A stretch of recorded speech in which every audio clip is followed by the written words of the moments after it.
son existence. Je ne savais pas qu'il existait un producteur qui s'appelait Alain Depardieu. Nous, on avait une vraie major, mais on était là. On était la plus forte. Il a obtenu 2 palmes d'or à Cannes. Et surtout, le fameux film, La leçon de piano. CB 2000, on était la plus forte, grâce à Francis Bouygues. Dont aujourd'hui encore on parle dans le monde entier, que tous les producteurs ont refusé avant lui. C'est le seul qui, en lisant le scénario, a décidé d'y aller. Personne au monde d'avoir 4 palmes d'or en 4 ans. Francis Bouygues est mort la veille de la Palme d'Or à Cannes. C'est-à-dire qu'il n'a jamais su la réussite du film.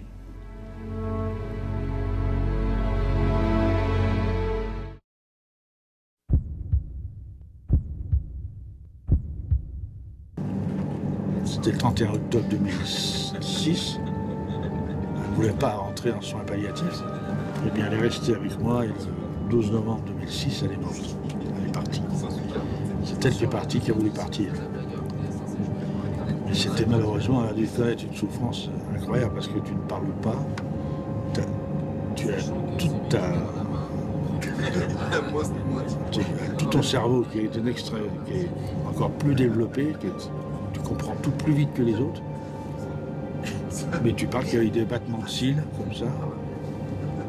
Tu communiques avec des battements de cils, tu ne peux pas bouger. Et avec moi qui avait sauvé ma femme tout seul. Même au début de cette maladie, mon père était à l'étranger pour des affaires. Et il y a eu quand même une période de non-acceptation de cette maladie qui tombe, justement. Qui n'est pas une maladie où il peut y avoir une guérison. Donc il y a eu une longue partie de souffrance, de colère. Et mon père a rejeté pendant un moment. Tout ça pour lui, ça allait guérir, il a rejeté tout. Et à un moment donné, il y a eu un déclic. Et ça a été le meilleur homme, le meilleur mari, le meilleur accompagnateur. Il ne s'est pas enfui, quoi. Je suis allé jusqu'au bout. Elle est restée à domicile jusqu'à la fin. S'il n'avait pas été là, c'était pas possible. Mais il l'aimait tellement, il l'aime tellement que ça pouvait pas être autrement, quoi. La mort, j'en parle d'abord, j'y pense toujours.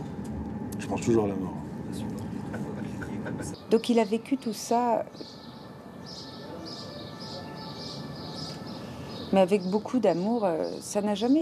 Son regard sur ma mère n'a jamais changé. Je me rends compte tout de suite. J'ai jamais vu son regard d'homme changer, son regard d'amoureux peut-être changer sur ma mère. Ça a toujours été le même. Il n'a jamais regardé une malade pour moi. Quand tu as connu ça, crois-moi, t'en as vraiment, vraiment très très marre. T'en as marre de dire, je ne vois pas pourquoi moi, je vais rester à continuer à regarder des choses sans les yeux de mon épouse. Je vois pas.